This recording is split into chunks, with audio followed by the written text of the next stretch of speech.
பெரியவா தொடிகளே சரணம் நல்லது நடக்கும், நல்லது மட்டுமே நடக்கும். இன்னைக்கு என்ன பார்க்க போறோம் அப்படின்னா, நம்ம என்ன பெரியவா கிட்ட கேட்குறோமோ அதை பெரியவா அப்படியே கொடுப்பாங்க. கொஞ்சம் கூட மாற்றம் இருக்காது. அதே மாதிரி பெரியவா என்ன செய்ய சொல்றாங்களோ அதை நம்ம செய்யலைன்னாலும் பெரியவா நம்மளை செய்ய வச்சிருவாங்க. இதை தான் இன்னைக்கு நம்ம பார்க்க போறோம். ஒரு குடும்பம் என்ன பண்ணுறாங்கன்னா, மகா பெரியவாவை ஒரு லீவ் நாளில் பார்த்து ஆசீர்வாதம் வாங்கணும் அப்படிங்கிறதுக்காக வராங்க. அவங்களோட தீவிர பக்தர்கள் அவங்க. மகா பெரியவா மடத்தில் எல்லாருக்கும் ஆசீர்வாதம் பண்ணிகிட்டு இருக்காங்க. இவங்களும் போகிறாங்க, பார்க்குறாங்க, ஆசீர்வாதம் வாங்குறாங்க. ஆசீர்வாதம் வாங்கிட்டு கொஞ்சம் நேரம் பேசிகிட்டு இருக்காங்க. பேசிட்டு உடனே பெரியவா வந்து ஒரு ஒரு பையில் பிரசாதத்தை போட்டு அவங்க அந்த பக்தர்கள்ட்ட கொடுக்குறாங்க. அவங்களும் ரொம்ப சந்தோஷமாக வாங்கிக்கிட்டு வராங்க. வரும்போது கொஞ்சம் நேரம் இருக்க சொல்கிறாங்க. பெரியவா இருக்க சொல்லிவிட்டு என்ன சொல்கிறாங்கன்னா, நீ போகிற வழியில் யாருக்காவது மருத்துவ செலவுக்கு உதவி பண்ணு அப்படின்னு சொல்லிட்டு சொல்கிறாங்க பெரியவா. இவங்களும் சரின்னு சொல்லிட்டு வந்துடுறாங்க. ஆனால் அவங்க அதை மறந்தே போயிட்டாங்க. யார் நம்மள்கிட்ட கேட்க போகிறா, என்ன நடக்க போகுது அப்படின்னு நினச்சிட்டு அவங்க வந்துட்டாங்க.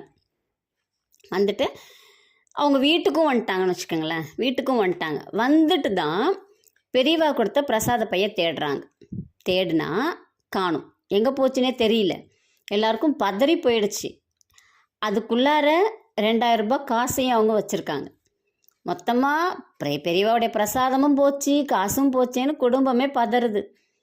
அப்புறம் பெரியவா ஃபோட்டோவுக்கு முன்னாடி நின்று கதறாங்க. ஆனால் அவங்க கதறும்போது அந்த எமோஷ்னலில் என்ன சொன்னாங்க அப்படின்னா, எங்களுக்கு மகா பெரியவா பிரசாதம் மட்டும் கொடுத்தா போதும் அப்படின்னு சொல்கிறாங்க. ஒரு 2 நாள் கழித்து அவங்க வீட்டுக்கு ஒரு கூரியர் வருது. மகா பெரியவா பிரசாதத்தோடு அந்த கூரியர் வருது.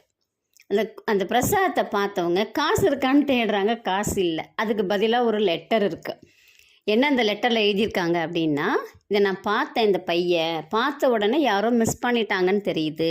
அதில் அட்ரஸ் இருந்தது. அதனால் இந்த பையை அப்படியே நான் வந்து கூரியர் பண்ணணும்னு தான் நினச்சேன். ஆனால் அந்த பர்ஸில் 2000 ரூபாய் காசு இருந்துச்சு. அப்போதைக்கு எனக்கு வந்து எங்கள் அப்பா ரொம்ப சீரியஸாக இருக்காங்க, எனக்கு பணத்துக்கு வழி இல்லாமல் இருந்தது. இதை வந்து பெரியவாவே கொடுத்ததா நான் நினச்சி எடுத்துக்கிறேன்.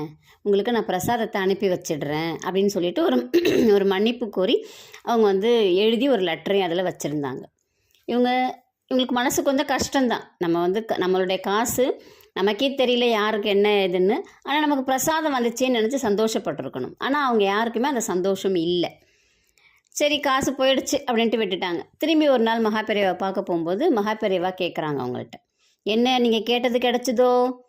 உடனே அந்த குடும்பம், எங்கள் பெரியவா கிடச்சிது, பிரசாதம் மட்டும்தான் பெரியவா அனுப்பி வச்சாங்க, எங்களுக்கு வந்து காசு வரவே இல்லை பெரியவா அப்படின்னு. பெரியவா சிரிக்கிறாங்க. சிரிச்சிட்டு, நான் என்ன சொன்னேன், மருத்துவ செலவுக்கு நீ யாருக்காவது கொடுக்கணும்னு சொன்னேன்னா அப்போது அந்த காசு மருத்துவ செலவுக்கு போயிடுச்சுல்ல, அதை நினச்சி நீ சந்தோஷப்பட்டுக்கணும். அதே மாதிரி நீ என்கிட்ட வந்து என்ன கேட்ட, எனக்கு பிரசாதம் கிடச்சா போதும்னு கேட்டேன். அப்போது உனக்கு பிரசாதம் வீடு தேடி வந்துடுச்சு.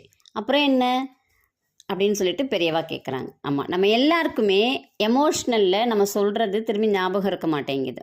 நம்ம எமோஷ்னலில் எதுவுமே செய்யக்கூடாது. நமக்கு என்ன தேவையோ அதை கிளியர் கட்டாக நம்ம கேட்கணும், அதை வாங்கிக்கணும். அதே மாதிரி அடுத்தவங்களுக்கு செய்கிறத நினச்சி கஷ்டப்படக்கூடாது. நீங்கள் 10 ரூபாய் செய்கிறீங்க அப்படின்னா முழு மனதோடு அந்த 10 ரூபாவை கொடுத்தீங்கன்னா அந்த 10 ரூபாய் 10 மடங்காக பெருகி நமக்கு வரும். இப்போ அவங்க அப்பா நல்லா இருந்தாங்கன்னா திரும்ப அவங்க தேடி கொண்டு வந்து கொடுத்துட்டு போவாங்க இல்லைங்களா? அந்த ஒரு நம்பிக்கையோடு தான் நம்ம எல்லாருக்குமே நம்மால் முடிந்த வரை உதவணும். நம்ம 100 ரூபாய் சம்பாதிக்கிறோம் அப்படின்னா நம்மளால் 1 ரூபாய் கொடுக்க முடியும்னா 1 ரூபாயை நம்ம மனதார கொடுக்க ஆரம்பித்தோம் அப்படின்னா அந்த 1 ரூபாய் 100 ரூபாவாக நமக்கு திரும்ப வரும். நம்பிக்கையோடு செஞ்சோம் அப்படின்னா கண்டிப்பாக இது நடக்கும். உங்களுக்கு ஏதாவது ஜாதகம் பார்க்கணும், மலர் மருத்துவம் கற்றுக்கொள்ளணும் அப்படின்னா இந்த பதிவில் வரக்கூடிய எனக்கு தொடர்பு கொள்ளுங்கள். நன்றி, வணக்கம். நல்லதே நடக்கும்.